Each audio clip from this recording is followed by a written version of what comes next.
Just got back from doing labs and the results will be in by this afternoon. So we'll see if I'm pregnant and if this baby's stuck. Fingers crossed. You ready? Okay. Yes, I'm ready. Okay.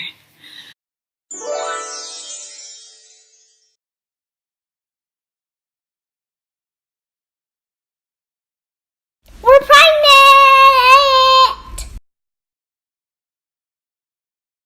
We're pregnant today! Because the doctor called us and she said, we're pregnant! We're pregnant! We can finally announce it to the world. We've known for, I want to say, since a couple days after the transfer. I knew. And we did all the videos and now we can post it to people! Yes, Bev's been very excited to get some of these vlogs uploaded to you guys. She's been helping me edit them and telling me what she likes and what she doesn't like. And we're pregnant! And we're pregnant! So the transfer was on the 8th, and then we had to wait until the 19th to go do blood work to find out if the transfer took, if the embryo was accepted, and if I was pregnant. We asked for sticky thoughts because when we do the transfer, we're wanting the embryo to stick to my uterus so that a pregnancy can happen. Because if it doesn't stick, that's when the transfer is failed. It was really hard that week to kind of keep my mouth shut about all these things that were going on in my head and all these suspicions I had about being pregnant. There are like some key things that kind of happen to me when I get pregnant, and I was definitely experiencing those that week. It was kind of hard for me to determine if it was coming from a pregnancy or if it was more just from taking all the hormones and my body thinking it was pregnant but not actually being pregnant. All that week, since I had been so transparent with this transfer, I had so many people asking me, are you pregnant yet? Are you pregnant yet? I didn't want to jinx anything by starting to tell people I felt pregnant and then kind of have to come back and be like, no, I was totally wrong. It's all in my head. So I kind of kept my mouth shut. I kept it between myself and my husband. We kept thinking sticky thoughts. So obviously I cheated and was taking the at-home pregnancy test the entire week after the transfer. I just go to Dollar Tree and like got a stack of them and stocked up so I could be doing one a day. How does pregnancy test work? If there's one line, that means she's just not really pregnant, and when there have two lines, that means she's really pregnant and she grows a baby. So that whole week in between the transfer and labs, when we actually get confirmation, I was peeing on a stick every morning. I did wait about 5-6 days post-transfer before I started the at-home pregnancy test. So I just did a pregnancy test. I want to show you guys the stick and you can tell me your opinions.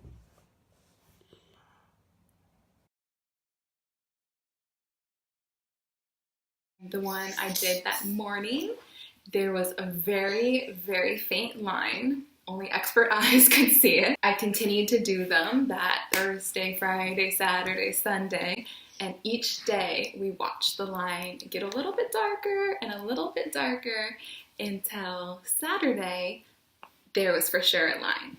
So we knew, according to the at-home pregnancy test, by Saturday that the transfer stuck and that we were pregnant.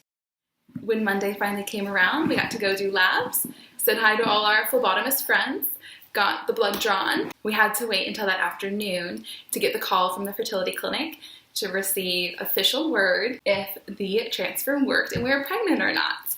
Obviously, I was starting to get a little bit excited as it was.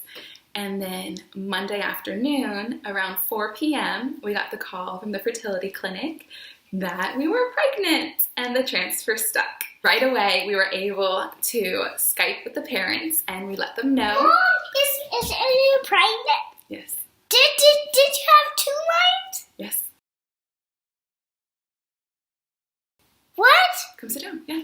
That means you're really pregnant? Yeah. Come sit down. Yay, Mommy. Thank you. We were able to Skype with the parents immediately, and our first surro baby Cupid, he got to be there and hear the news. Baby Cupid! And baby Bubbles! That's right, so now we get to grow baby Bubbles!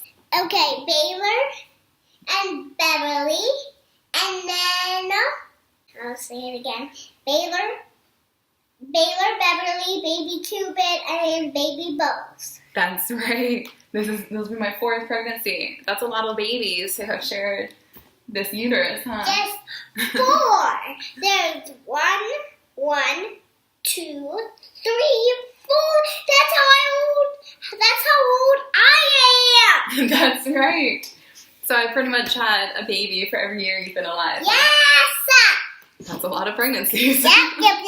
The parents and the family were so excited, as you'd expect. And we're ready to get going on this journey. So last week, the progesterone side effects began. I started getting minor headaches, nothing too unbearable yet. And then she has headaches and her head hurts really bad today and her shoulder. So we're going to get her shoulder better. Yes. Beverly knows all my ailments.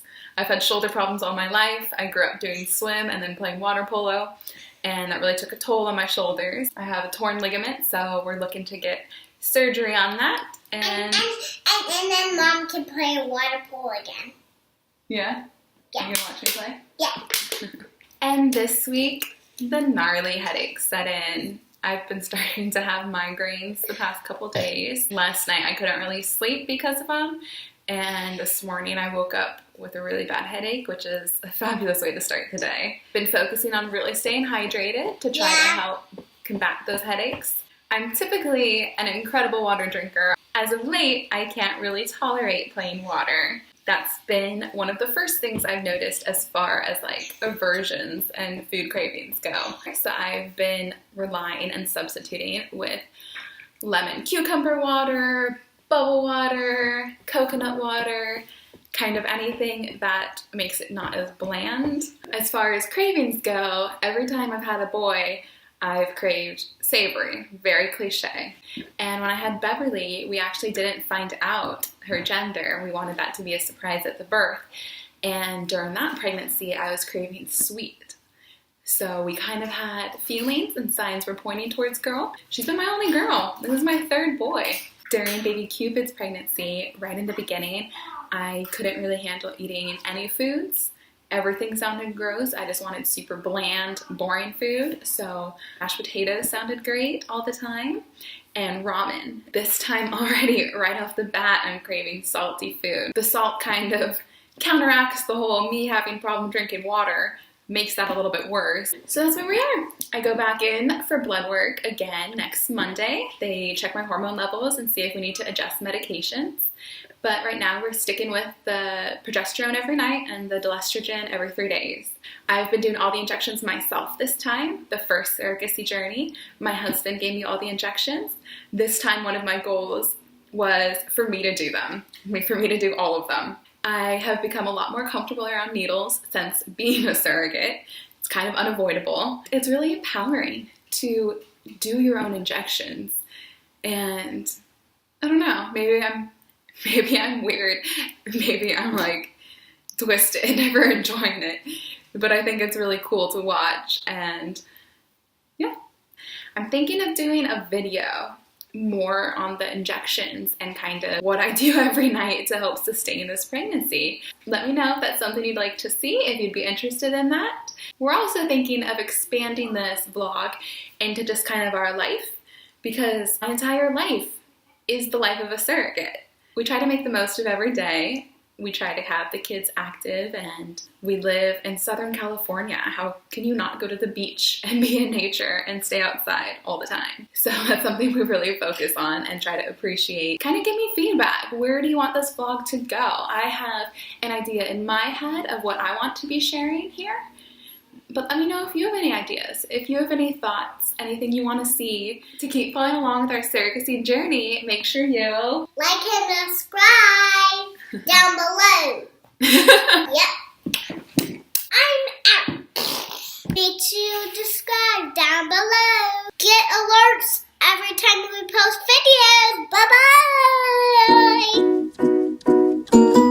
Bye! Bye-bye! I'll see you later, alligator.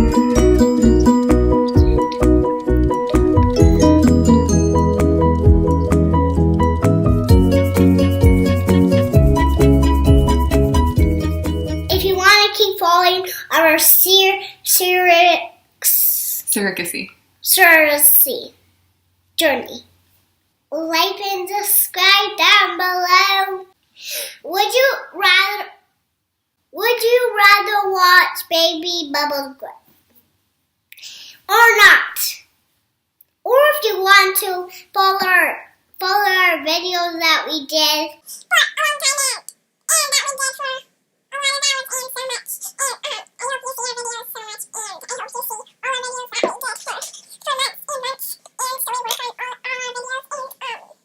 And make sure you see all our videos that we did forever, and so we post all the videos to you and you'll see them later. We're done talking. We're done.